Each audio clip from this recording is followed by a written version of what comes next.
The Broncos have made a signing, so we're going to break it down on today's show and round up some other nuggets that came out of the last day of mandatory minicamp. But if you are a diehard Broncos fan, hit that thumbs up button because there is nothing between now and training camp. So I know a lot of the casuals are going to check out. But for those of you that want 365 or this year 366-day coverage of your favorite team, hit that thumbs up button. Now let's get to know Andre Smith, the newest member of the Denver Broncos, as Jordan Schultz from The Score was the first one to report that Smith is signing with the Broncos. Last year, he was with the Atlanta Falcons. He appeared in 11 games. He made one start with Atlanta. The former 7th-round pick out of UNC has been a little bit of a journeyman, going from Carolina to Tennessee, I think it is, then to Atlanta, and now he goes over to Denver. So he had a nice little cushion going on in the Southeast, and now he's moving over to the Rocky Mountain region. But Smith last year with Atlanta, not a lot to talk about. 19 tackles, 1 fumble recovery, 1 pass breakup. So he didn't necessarily light it up. He was more of a special teamer for Atlanta. In his career, 52 tackles, a tackle for loss. You can see he's been involved in some fumbles and a pass breakup too. So there's not a whole lot out there on Andre Smith, and I don't expect him to be a serious competitor, to be a starting inside linebacker for this team. To me, it's pretty set in stone. Alex Singleton and Cody Barton. Barton's spot is definitely up for grabs, more so than Singleton.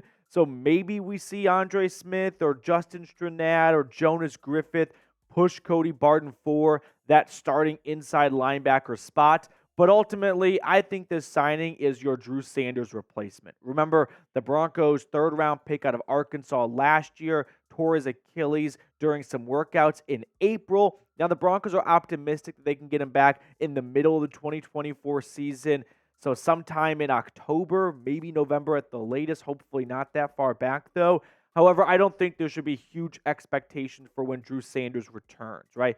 He's a guy who's entering his 2nd year in the NFL who needs OTAs, minicamp, training camp to get with the speed of the NFL game, and just jumping in cold, it's kind of like sending, I don't know, a pinch hitter in with bottom of the 9th and his batting average is maybe 200 at best. Like, that's not a really ideal situation. So I do think Andre Smith is your Drew Sanders replacement on the roster, where he's going to be someone competing for a roster spot at the inside linebacker position. Other guys that are going to be competing for an inside linebacker job as well, Jonas Griffith. Remember, he missed all of last year, unfortunately, due to an injury. But in 2022, when he came over from the San Francisco 49ers, 46 tackles, 1 interception, 1 pass breakup.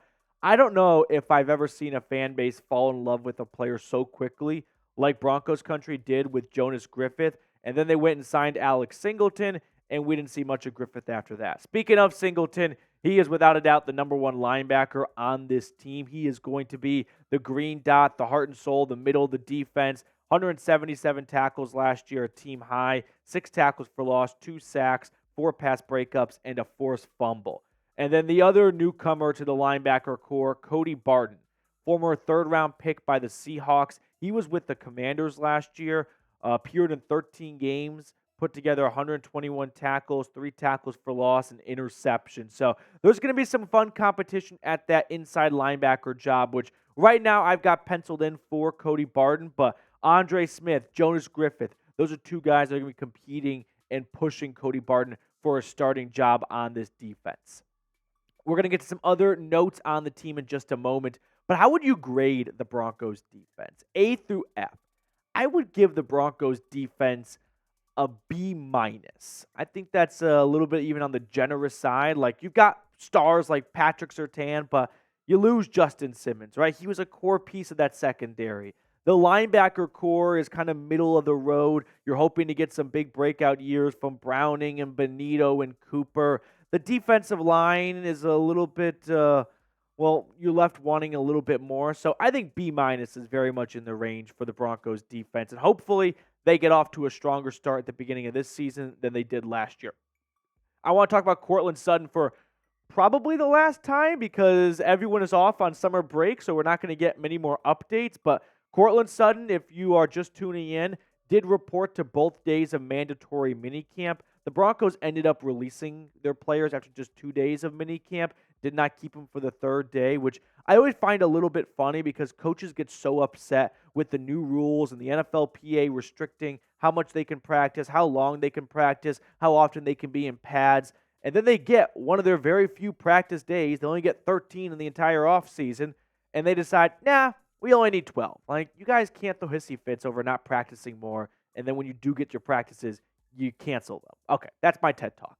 But Courtland Sutton is seeking a raise in pay or more guaranteed money to the last 2 years of his contract. It's also worth noting that the all-around athlete who played basketball at SMU along with football, he won the charity home run derby over 7 other teammates of his at Coors Field on Wednesday, raised over $100,000 for veterans, so that was just terrific to see a lot of members of the team come together for that.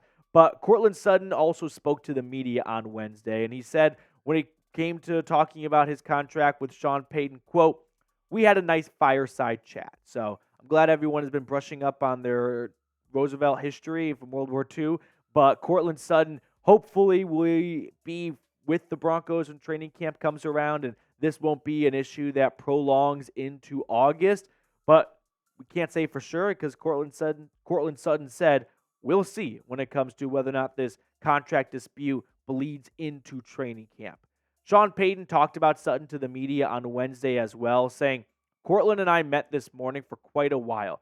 We had a good relationship. He is important to what we are doing. He didn't have to visit with the media. I told him, it's up to you if you want to do it. To his credit, he did. I would say he is important, and I think he knows that." Just give Courtland Sutton a raise. We talked about this kind of in much more length on yesterday's video, so I won't beat a dead horse. You can go watch yesterday's video if you missed it. But do I think Courtland Sutton, since receiving that 4-year, $60 million extension, has played to the level where he should deserve a big pay bump or a pay bump at all?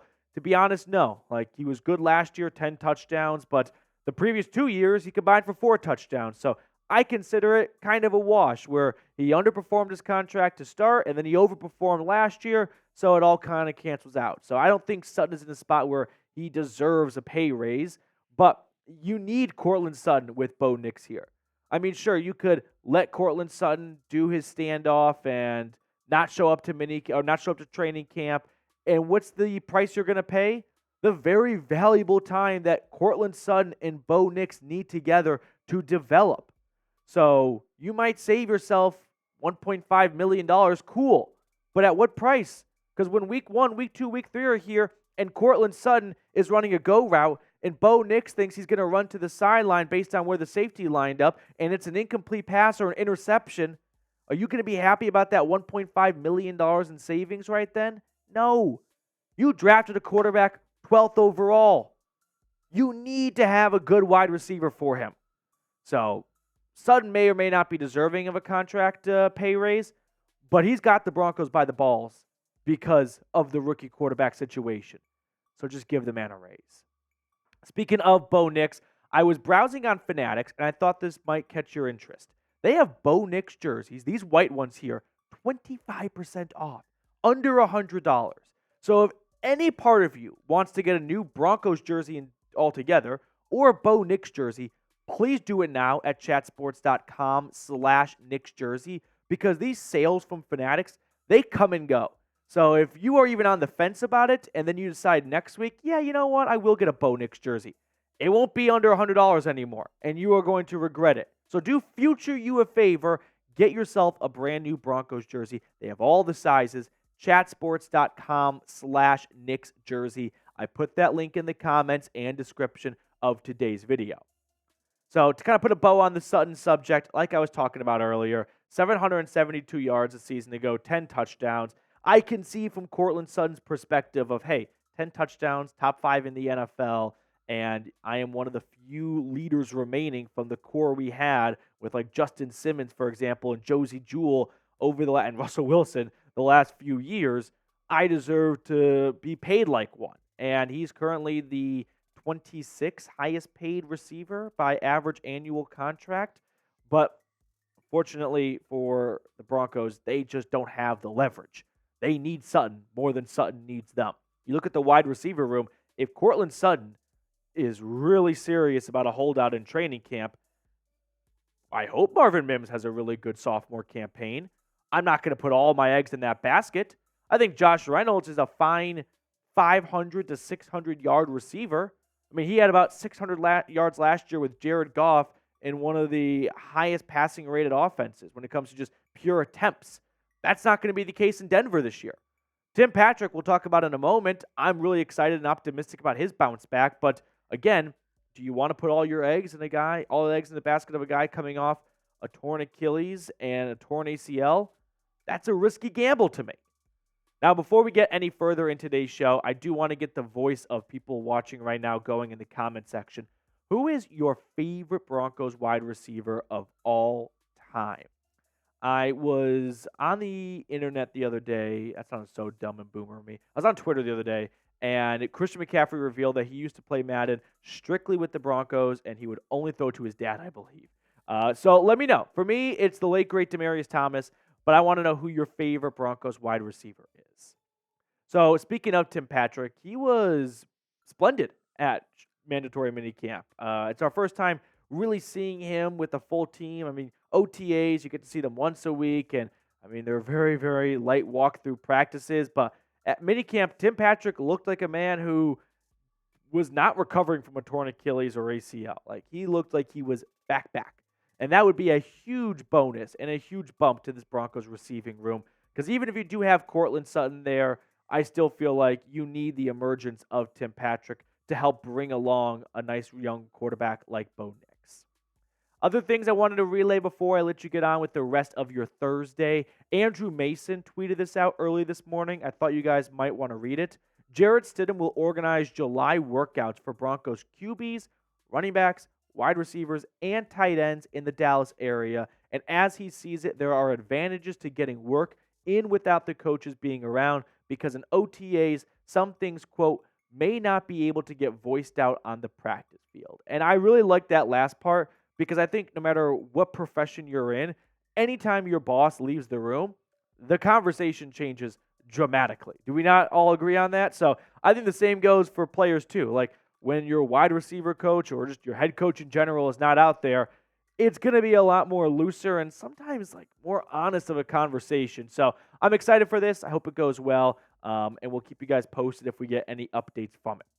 The last thing I wanted to relay to you all here is just something that I kind of noticed, and I'm not the only one too, from all of the press conferences that Sean Payton did over the last 4 or 5 months or so.